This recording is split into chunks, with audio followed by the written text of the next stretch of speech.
Startup বাংলাদেশের ব্যবস্থাপনা পরিচালক সামি আহমেদের অপসারণ, ফান্ডের সঠিক ব্যবহার নিশ্চিত করা সহ 5 দফা দাবিতে রোববার আগারগাঁওয়ে আইসিটি ভবন ঘেরাওয়ের ডাক দিয়েছিল বাংলাদেশ আইসিটি উদ্যোক্তা কাউন্সিল নামের একটি সংগঠন। দুপুরে সেখানে গিয়ে দেখা যায় ভবন ঘেরাও নয়, হাতে গোনা কয়েকজন ব্যানার ধরে দাঁড়িয়ে মানববন্ধন করছে। যারা দাঁড়িয়েছে তাদের অধিকাংশের বয়স, বাহ্যিক দর্শন, বডি ল্যাঙ্গুয়েজ দেখে মনে হয়েছে উদ্যোক্তা তো নয়ই, আইসিটি বা ন্যূনতম কম্পিউটারের সাথেই কোনো সম্পর্ক নেই বেশিরভাগের। তারপরও মনের সন্দেহ দূর করতে তাদের সাথে কথা বলতেই যে পরিচয় বেরিয়ে আসে তা দর্শকরাও বুঝতে পারবেন। আওয়ামী লীগের সহযোগিতা করার জন্য, আওয়ামী লীগের দোষরদের যে দেশ মুক্ত করার জন্য আর কি। কিসের বৈষম্য এটা একটু বলো দেখি। জি আমি এখন কি বলবো, আমি তো কিছু বুঝি না, তো ওদের জন্য আসছি আর কি, যে দলটার জন্য ইয়ে করছে, তো এর জন্য আর কি আসছি ওদের সাথে। তোমাকে এখানে কে আসতে বলছে? আমাকে এই প্রশ্ন না করলে হয় না। কি কারণে আন্দোলনে?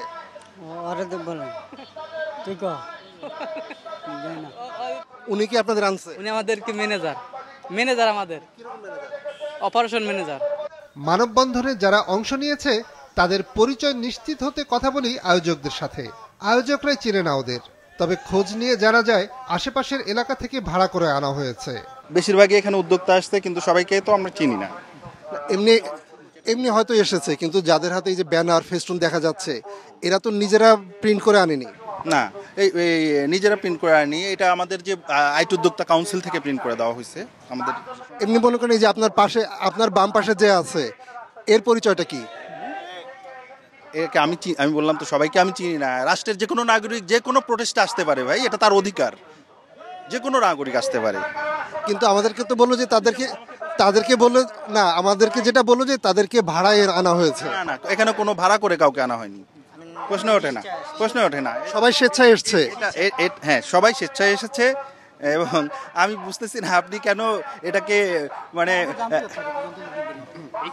তবে মানববন্ধনে বক্তারা অভিযোগ করেন অযোগ্যদের ভাড়া করে এনে আইসিটি খাতের অর্থ লুটপাট করছে বর্তমান ব্যবস্থাপনা পরিচালক। সব অনিয়ম দূর করার ঘোষণা দেন তারা। সে তো একটা প্রাইভেট কোম্পানির এমডি, তাকে তো যে কেউ ভাবে সরকার যে কোনোভাবেই তাকে বের করে দিতে পারে, তো তাকে কেন বের করে দেওয়া হচ্ছে না? নিশ্চয়ই আর একটা শর্ট কাটা হচ্ছে, কিভাবে দুর্নীতি করা যায়, কিভাবে চুরি করা যায়, কিভাবে ডাবলভাবে এখান থেকে টাকা পাচার করা যায়, সেই জিনিসটাই তারা কিন্তু করছে আমার কাছে মনে হচ্ছে। প্রিয় বন্ধুগণ, আপনারা আমাদের সাথে থাকবেন, রাজপথে আমাদের সাথে থাকবেন, এবং আমরা অধিকার বঞ্চিতদের অধিকার ফিরিয়ে দেওয়া পর্যন্ত রাজপথে থাকব। বিগত স্বৈরাচারী সরকারের সময় ভাড়া করে লোক দিয়ে মানববন্ধন সহ বিভিন্ন কর্মসূচি পালনের অভিযোগ ছিল। সেই সংস্কৃতি এখনো রয়ে গেছে। নিয়াজ মোর্শেদ, মাছরাঙা সংবাদ, ঢাকা।